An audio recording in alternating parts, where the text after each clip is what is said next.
Welcome everybody to the Joy Spot.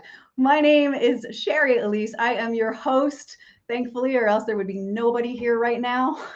I am a talk show host. I am a motivational speaker and a best-selling author. I am so excited about today's guest for multiple reasons, which I'm going to get into that in just a moment. But first, I just wanted to welcome you, and I want to know who is here with us watching live. Please say hello in the comments. Let us know where you're tuning in from. Are you in our community on YouTube, on LinkedIn, on Facebook, and all of the places? I'd love for you to say hello. I already know there were people waiting in the background to get on because y'all are super excited, just as I am about today's show. The Joy Spot, just so you know, is a place where we share positive content. And really, at the end of the day, it's about exploring and celebrating the different ways that we experience joy. So I know you're not really here for me. So let me talk to you a little bit about today's guests. I'm going to read a little bit of their bio, and then I'm going to bring them on, and we're going to have an amazing conversation. So stay tuned. But first, because I've hit that age like 9 years ago, I need my glasses. So, singer, songwriter, piano phenom Peter Cincotti burst onto the scene at 18 years old when he became the youngest artist ever to reach #1 on the Billboard Jazz Charts. Since then, Peter has been wowing audiences from around the globe in some of the world's most prestigious venues. His albums have been produced by music icons such as Phil Ramone and 16-time Grammy Award winner David Foster, while the New York Times raves he's going on legend. Peter has collaborated with artists ranging from Andrea Bocelli to David Guetta, shared the stage with legends such as Ray Charles and Sting, represented global fashion brands, and has been featured in blockbuster films such as Spider-Man 2, the Bobby Darin biopic Beyond the Sea, and season 3 of the hit Netflix series House of Cards, singing a duet with the president.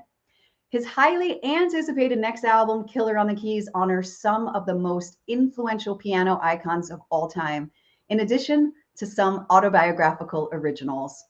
Blending influences ranging from Nat King Cole, Billy Joel, and Lady Gaga to John Legend, Bill Evans, and Coldplay, Cincotti connects generations of pianists with his daring arrangements, sultry vocals, and a style all his own.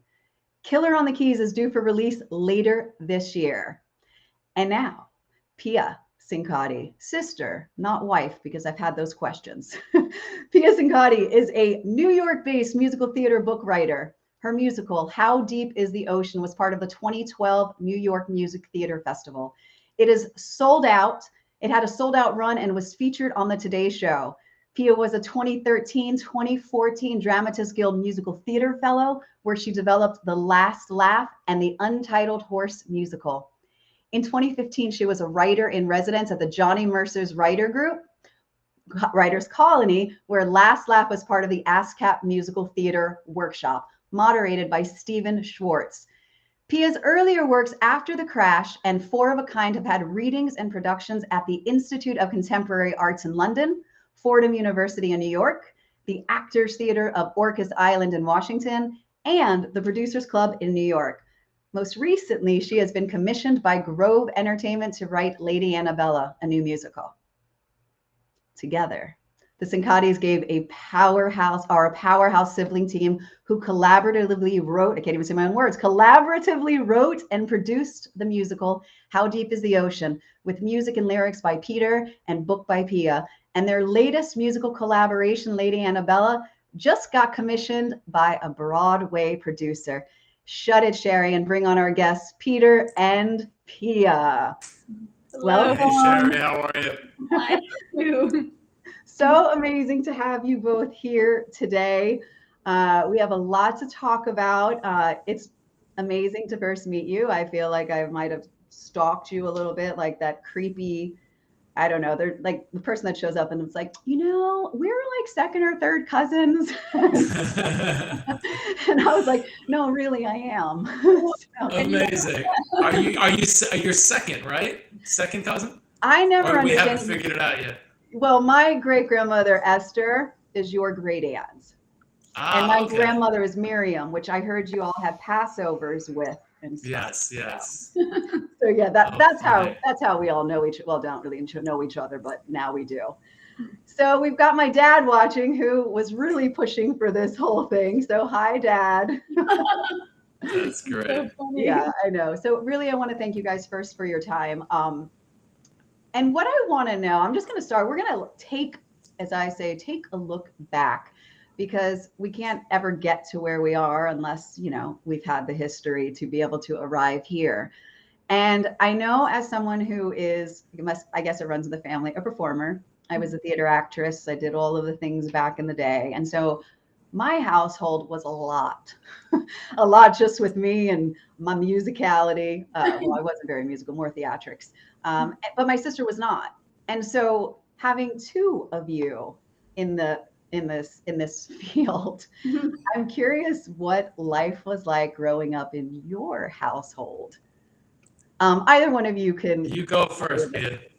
All right. Well, you know what? I'm going to say we're both artistic, but it wasn't as crazy as it might seem just on the page, looking at us. Because I was, I liked I liked my musical theater. I liked movies. I liked even acting, believe it or not, at a very young age. I thought that's the route I'd go. But there was a lot on my end, singing in the bathroom, waking people up, my dad watching a football game, my mother encouraging all kinds of arts. But it was calm. Peter played piano, but if it was 7:30 and my father wanted to watch something, we were watching whatever he was watching. So there was an interesting balance, because also some kind of peace and quiet, I think, was also important in the house growing up. So, we were exposed, we did a lot, but it was, I would say not that crazy. I mean, maybe you remember differently, Peter, but No, that's about right. I was absorbed in the piano. Unfortunately, there's no mute button on the piano, so whenever I played, everybody heard it. Yeah. But that's all true. Yeah. Well, it's interesting because you don't often have, I mean, not that I've taken a survey or anything, but I imagine you don't often have everybody or, the kids all into that. Like I said, I was in theater, my sister was the complete opposite. And so I was just curious for you guys, did it encourage your creative side? Was it always, or was it more like find something else to do, a plan B? I think it was the city being in New York. We went out a lot as a family. Like, we went out to Broadway shows, clubs, we saw concerts. So I think being in New York cultivated that artistic aspect of development more than our actual home. I think our home was fairly normal in that respect. yeah. And even, the one thing I will sort of add is, whatever I do recall, my mom was home with us a lot. So she was the one that had the music on, I remember. So it wasn't kids stuff. It was, I remember clearly Don't Cry Out Loud, a big song for me. That was a big hit. But at 3 years old, it really resonated to me. And, so it was kind of in the house. It was all, she was artistic. So there was enough of, like, my dad didn't know anything from the arts in that way. But my mom it was just subtly in our morning, our breakfast, our making the bed, there was always something playing in the background. And I think that sort of subtly kind of, at least for me, and I can't speak for Peter, but kind of definitely a bit. So there was always music playing in the house. Yeah. I love that. My family as well. And I think it was so much encouraged. We got taken to Broadway shows as well. And so that was part of our childhood. And then with my dad, we were always listening to, Casey Kasem's, I don't know, top 40, like long distance, like all of that. So, and I think the beautiful thing, and it sounds like it might have been that way for you, was just the encouragement of it in terms of, like my parents never said to me, like, you need to have a plan B. It was always just follow your dreams and do the things that bring you joy. Yeah. And is that kind of what we you had grew that up too. around? Yeah. And I'll be quite honest, for me, I thought I wanted to act. And my mother right away, kind of in her own way, was, I think you should write. I think you should, you should go write. You're so creative. And then as a kid, that would annoy me, but she was right. Right. That was where I kind of would be. So if it wasn't one thing, it was another in the same realm. So I don't know. But. And you guys, just everyone, how many years apart are you? 3. 3. Okay. So did y'all, I don't know, I said y'all, I'm not from the South. Did you guys play together? Like, did you create together when you were young, or did you have separate lives, would you say? I do want to go first. You want me, Pete? Yeah, go ahead. Yeah. I think very much we played together, and that was very important on our parents' end. Yeah, we were 3 years apart, but like we would make up worlds together and be entertained for like hours in this fantasy world that we created. And I think us having like being very close at the early age, that was very important for my mom and my dad, just that we were like friends. And so he was my little brother. He was still coming with me to the movies with my friend or hanging out. And then we really did have a way to play together that kept us entertained for hours. I mean, so I think, but you, I mean, you were there very too. much, yeah. No. I was letting you Were you finish. there? I think so, or maybe I'm stuck in the fantasy land. Yeah. But no, that's all true. No, you covered it. We all played together. It wasn't that separated, and other than the piano and musical aspect, that was where I would just go into a different place. But no, all the actual childhood games were within the family and between us as siblings. Yeah. Well, I asked that because, as a creative in terms of like theater, like I would be in my own bedroom, like not with my sister and I would do certain things together, but the whole like, singing Madonna or Grease and all that stuff was like in my bedroom with the door closed and the mirror, not with her. So I was just curious, since you both were into that, if there was ever collaboration, because obviously the teaser, I mean, we know you guys have collaborated now. So I was just curious if that happened as children. Not as in artistic ways, and more just normal kid game stuff kind of thing. But Pia was in her own world with the musical theater, which I was never really interested in, and I was in my own world with the music, and the music I was interested in. So Peter, let's talk about your own world. So you started playing. Let us know a little bit about it. You started playing piano at what age? When I was 3, I started 3 years old. My grandmother bought me this toy piano, this 10-key toy piano, and she taught me how to play Happy Birthday on it. So that was my first moment. And then I was kind of addicted to it. I was always playing around with it. Then we got a real piano in the house a year later, and I started taking lessons and so on. And so was that something, did you pick it up right away? I guess I did a little bit. It was always by ear. Apparently, I would play Happy Birthday right back to her. I guess I showed enough of an interest for my mother to notice and say, hey, maybe we should do something about this. Yeah. And I read that you actually started going to clubs when you were a kid performing. We all did, yeah. We, as a family, we went out, and then when I got into, I guess it was early high school, I was always going to clubs. I had a lot of teachers. I studied with a lot of teachers that would play at clubs at night. So that's how a lot of times we'll come by, or either we'd have dinner there if it was a bar or not, and then that would go on through my early teens until I started playing in the clubs in high school. And I know, so this is, you just released a song about this. So I want to talk about your father, because this was a big time for just that time in your life. I mean, like you said, you were like at clubs and everything and starting to really take shape as a young artist. And I think before I get into it, I'd like to play a short clip from Ghost of My Father, if that's all right with you. Yeah, of course, of course. Okay.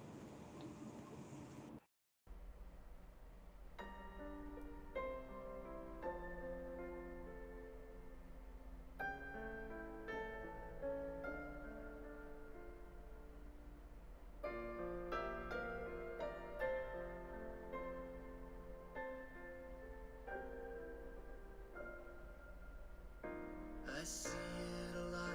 Other people have got this long train of time they can ride. Fathers and sons who could live through a good fight or two. But me, I was only a kid in a club when his hand disappeared, and I didn't know what I should do.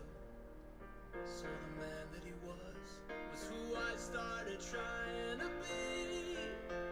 From that moment on, the ghost of my father on my shoulder since I'm 13 years old. I could just watch that forever.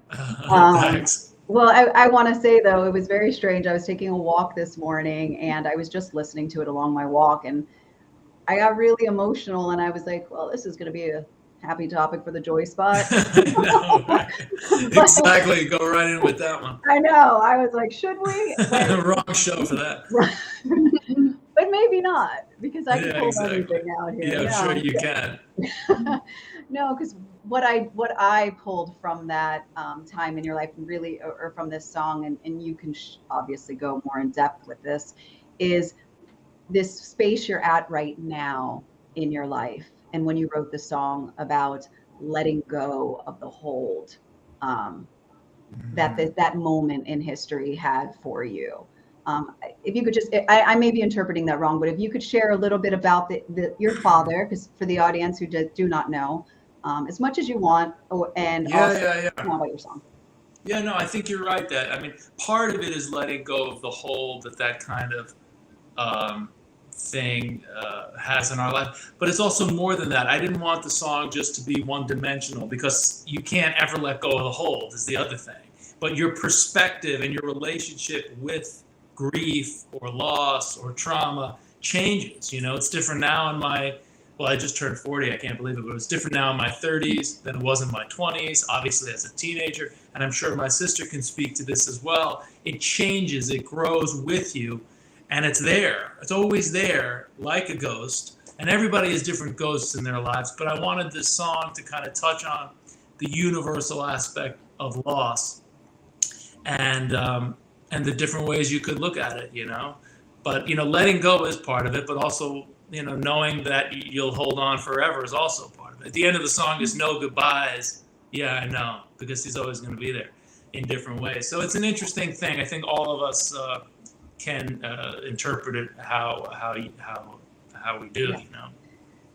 Well, thank you for sharing that, because I do feel the power in having experienced my own trauma at a young age, which is something that I talk about. It takes shape completely differently every year, and another layer unravels. So I can feel that and hear that in what you're saying.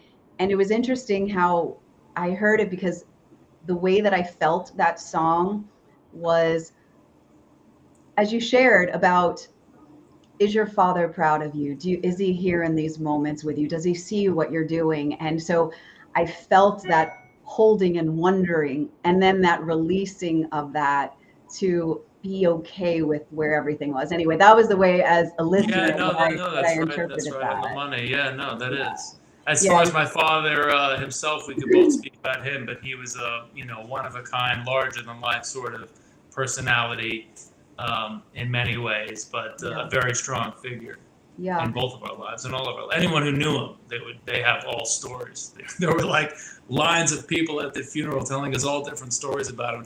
It just increased the mystery and wonder even beyond a normal father. Yeah. And 20 years later, you still hear the same people talking like it was sort of last week, and that really was quite a testament, I thought, just because, you know, years go by and you forget things or you don't remember, but to hear it from people we haven't seen with such like a vivid, you know, color is really remarkable. So yeah.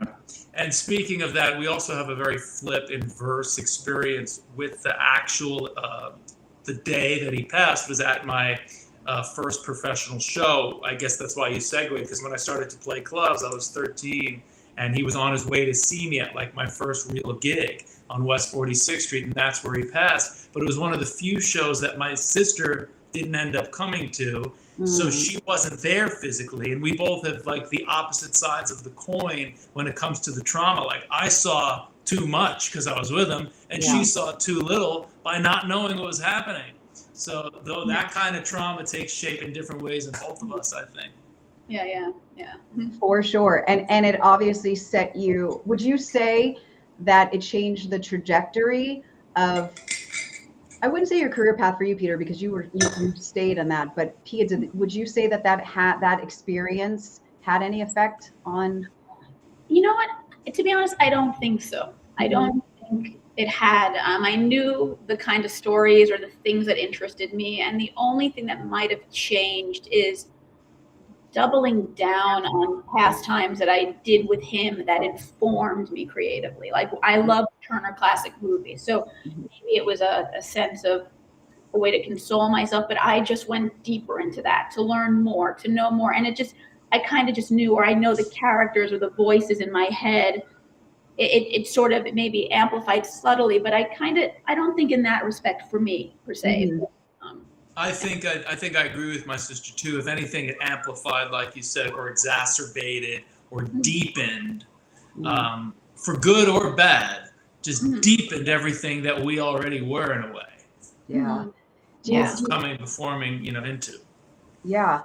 And and I imagine that it would also give you a bigger drive, like knowing that he was a part of that growing up, like both, an encouragement to then continue with that. Like, yeah. And I say that because my grandparents, they were really into, me doing theater. And so anything that I pursued moving forward was always, and still to this day, like not that this show's about me, but I know. So I have a talk show coming up, like an in studio, which is coming. And I just recently found myself talking to their memory or to them saying, look what I'm doing, look what I've done, just in that sharing. So I imagine that it might be that same way as you see your father watching.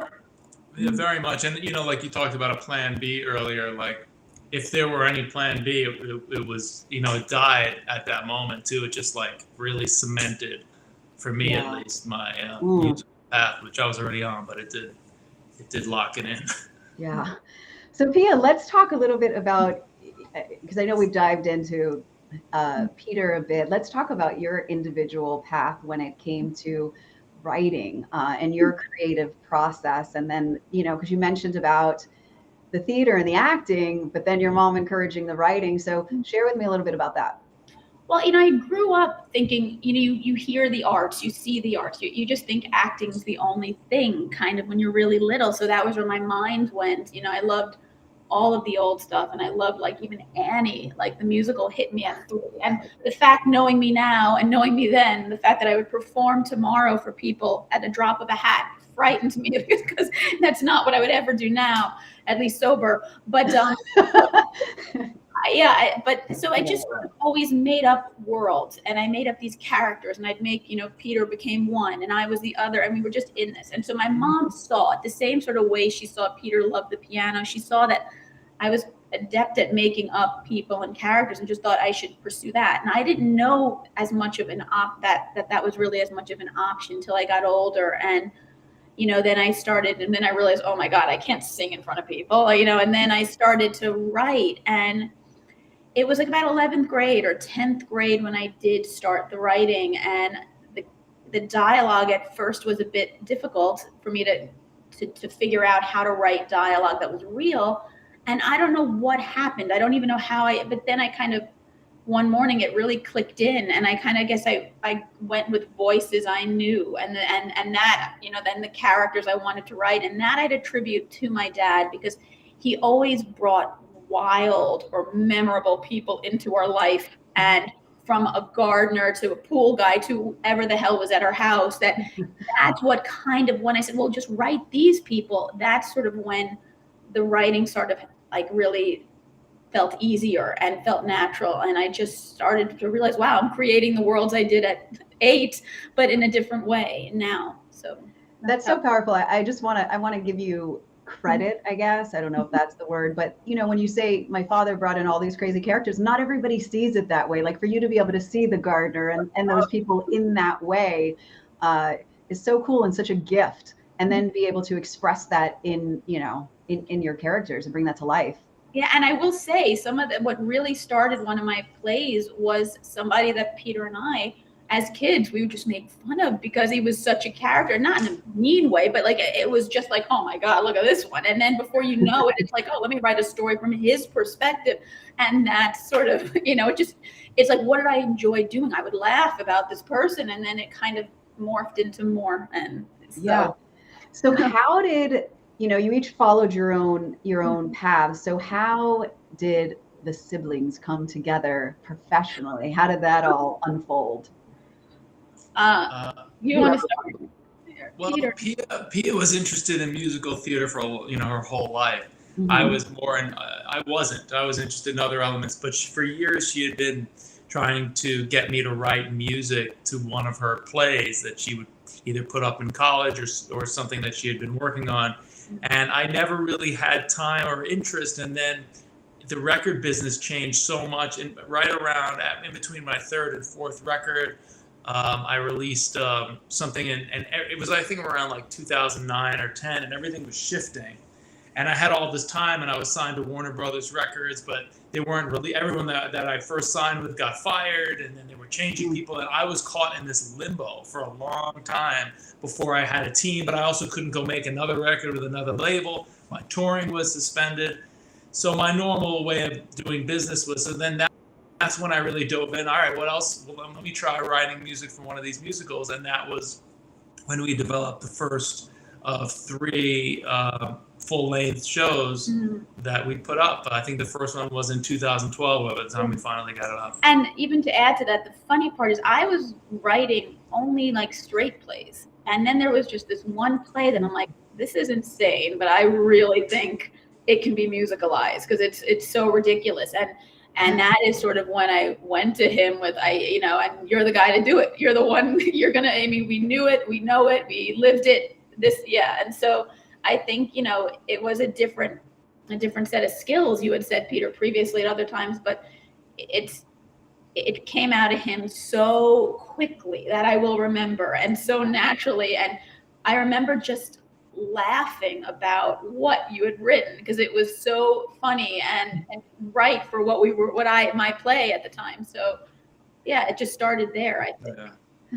How did that feel when you say so funny? That was the one thing that I shared with people today. I was like, I think you're going to laugh because obviously, like I said, Peter, you've been much more public than Pia. And so during the pandemic and all that, I was like, again, I guess the creepy cousin watching your bartending, like you're making drinks and everything like that. Like, but laughing, like just funny. And so when Pia says, it just, your lyrics, all of that were so funny. Like, I'm curious, did it come as naturally as she's saying, like it just came out of you, would you say? Or was this something that? Yeah, I mean, I kill myself to do it, but seems quick to her, but it ain't so quick.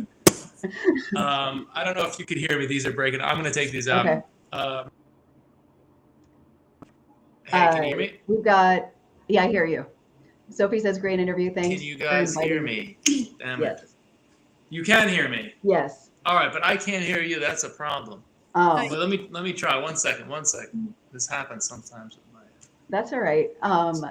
So we've got, we're talking about, can you hear now? No, I can't hear. So this is what I'll do during this moment then. You guys have given me, go ahead, Pete. You can't hear. Let's. I'm talking. Sorry. That's okay. Can you hear now? That's so funny. I'm like talking to him like he can hear me. Log out. Okay, that's perfect. Oh, shoot. Okay. That's all right. Don't worry. So what I was going to say is that what I'll do now is, because you guys gave me exclusive permission to play just a small clip from your latest show. Are you able to just talk about Lady Annabella a little bit? Yeah, I can talk about it. So the clip we gave you, thank God, doesn't need much of an explanation, rather, because it's the opening number. So it's quite, but it, I don't know if you lost it, but we're talking about Lady Annabella, Peter. And so it's the opening number. It's on a racetrack. It's a musical about a female horse and a relationship with this horse. It's a prize-winning horse, and it's trained by a man who's down and out. And so it's sort of how the horse fixes the man and the man learns from the horse. I botched that up a bit, Peter, but I don't know if you want to add more to anything we should know for the opening number she wants to play a snippet of. No, go ahead, play it. Yeah. Okay. It's just going to be 30 seconds. Okay.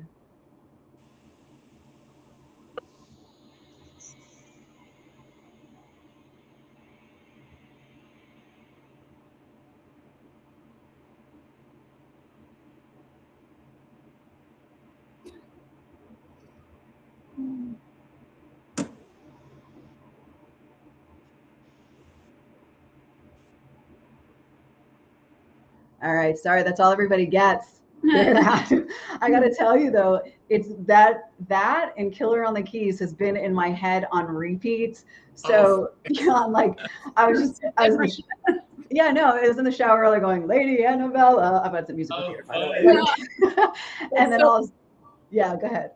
That's so funny. Yeah, it's very like, and then I loved hearing you, Peter. I mean, you were doing all the characters on there. I don't know which, right? I mean, Oh yeah, Jesus, yeah.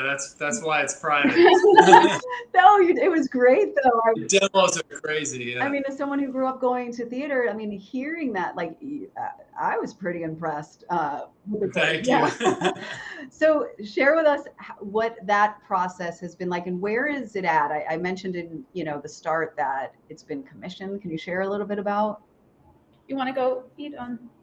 Yeah, no, we're just in the kind of the development phase. It's a very long process. We have some partners involved, but we'll see where it goes. We may take it out of town first and get it up on its feet. We just had a 29-hour reading to hear it back. When you hear it back, it's a whole different thing. So it's a very different animal than anything else I've done, and we'll see how it goes. Nobody has a crystal ball. As if we have our first production, whatever it is. Yeah, your sound's going out just a little bit. Breaking up. But let me know, I'm curious, are you enjoying this process now a little bit more than you were? Yes. I like writing for the theater quite a bit. I mean, it's because of the three things that we've done, and writing for characters has been great. It's freeing in a way, even though it's limiting on the one hand, because you got to get the story, you got to tell the story. You got to get the character from A to B, and there has to be something by the end of the song that we learn that we didn't know in the beginning. The rules are entirely different, and I enjoyed it, but in other ways, it's very freeing even within the structure.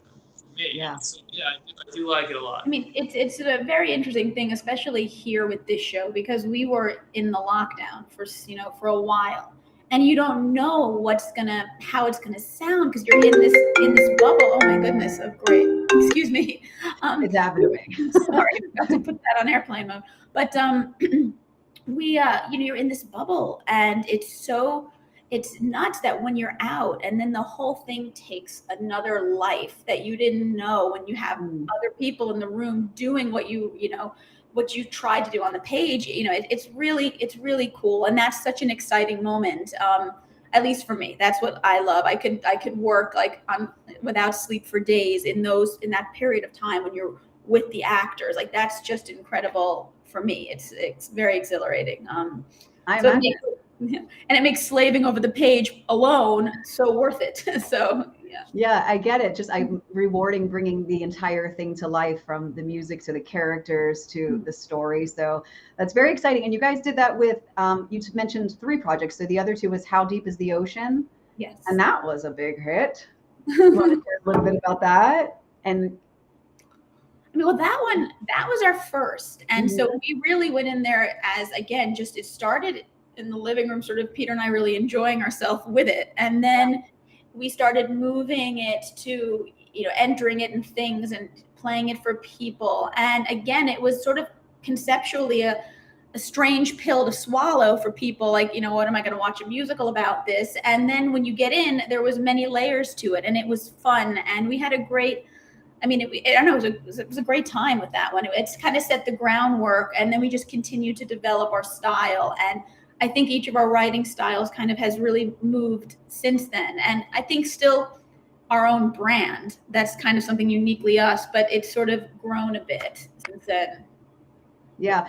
Would you say, Peter, that working on musicals has impacted your solo music at all? In some ways, I'd say. In some ways, it's hard to articulate how, but okay. I guess sometimes the way songs changes, you think differently when you're writing for the theater. So I'm sure that's seeped into your sound. Part of it. Oh, I'm so sorry. That's okay. So That's okay. What I want to, I'm watching the clock here, and I'm like, oh, we're winding down. I know, but so let's talk about joy, because it would be a miss. It'd be a really bad show if I didn't stick to my talking about joy. So I'm curious. Well, I'll start. Can you hear me, Peter? Yeah, I can hear Okay. you. Can you hear me? Is this any better? Yeah, it has a little static, but we'll be fine. We'll be Sorry, I fine. don't know what's going on. That's okay. So, as I mentioned before, because we're talking about joy now, I watched you during the pandemic, as I mentioned, bartending and really just connecting with people and, bringing out the amazing song "Heart of the City," and which was so powerful. Thank It's, you. I think, yeah, so powerful. And what I noticed as someone who pays attention to things that light people up, I thought, man, my cousin, no, no. Peter really gets it. It felt like you find joy in simple things. Like you were so into making your perfect martini, or you're so into like like it just felt life and aliveness and joy. I don't know. I was just curious for you, like the things that actually do bring you joy. And I just wanted Yeah, no, that's true. A martini's at the top of the list. okay, then I read that right. It definitely is. But no, I like simple things done well. I love food. I like wine. I mean, that brings me a lot of joy. I like to cook. I cook a lot. So yeah, so that's right at the top. Food, music, and drinks. I mean, what else? What else do we need? What is it? La Dolce Vita, right? Yeah, Exactly. So, well, and I love that. Yeah. And it is, that's the beautiful thing about joy is I've done a lot of work around it. And the difference between joy and happiness is that joy is that inner, it's the thing that, lights you up from the inside. And so that's just right in alignment with the research and all that. So yeah, so you're good. Good to know. Good to know. Yeah. Thank you. Pia, what about for you? What are some of the things that bring you joy these days or in life in general? It's different for me. I just had a baby 2 years ago, so now like that's a kind of joy. It's sort of I didn't expect. I mean, I've heard about clearly, but I'm at an age where she's 2, and that gives me a different kind of joy in introducing her to the world. So looking at her, look at the world. That's a joy that's very exciting to me. Or introducing her to things that give me joy, which is sort of is music and food as well, and watching her experiencing that's pretty remarkable. And other than that, a big thing I love my family and being around. I love a full house. I love chaos. I love humor, things that are like nuts. And I when I look back on like maybe the past few years of what really makes me happy, those moments, the chaos that you find in the house, or my daughter. And I'm not going to lie, an opening, an overture at a theater of a great show. That's to me, like when you feel those moments that just really get you, that would be it for me. Beautiful. And you just I literally just felt joy like rush through me right now. No, as you just meant the overture, as you said that, because, I live in LA, so I don't have a lot of live theater here, but I know that feeling when you're sitting there and the curtains come up and all of that. And I actually experienced that. Peter, I did see you live twice, out here, once in LA and once in New York. My uncle took me, and I remember watching you and on the piano, of course, because it'd be weird if you were just a guitar. So, and just feeling that move through, like that joy that exudes out of you when you're performing, and just the transfer of that to the audience, those are things that are true gifts to the world. And your work, Pia, the writing of the characters and bringing life to theater and to people, and people underestimate, I think, arts really. And it's so evident right now, even not that bringing like Hollywood strike, but with things like that and the importance of people like both of you. So I wanted to say that. And thank you so much. Yeah. I really appreciate you having us on. Yeah, absolutely. I've got a couple more questions, so if you're not leaving me just yet. My dad wants to know, he's been asking me this. I was like, just ask on the show, Dad. He says, ask him when you're coming to the South. Do you have any plans to go? My dad's living in Tuscaloosa now. He's a 6'4" New York Jew, stands out in Tuscaloosa, Alabama. And I was like, I don't know if anyone goes there, Dad. Wow. That's amazing. Well, I hope to. I think once my new record will finally come out this fall, I believe in September, I'll announce it. But then after that, I hope we'll come down. But all my tour dates will be posted on my website, petercincotti.com, and then you could see all the dates. Or they could, even better yet, click the button there and sign up for the alert. So when I come to Alabama, you'll get a little ping or whatever. That's awesome. So I put the information there, Dad. We're talking specifically to you. Join Peter's mailing list. And is Instagram a great place to connect with you, Peter? Yeah, it is. Yeah, Instagram as well. Yeah, Instagram, Facebook. And what about you, Pia? Do you have any specific places that you want anyone to connect with you, or?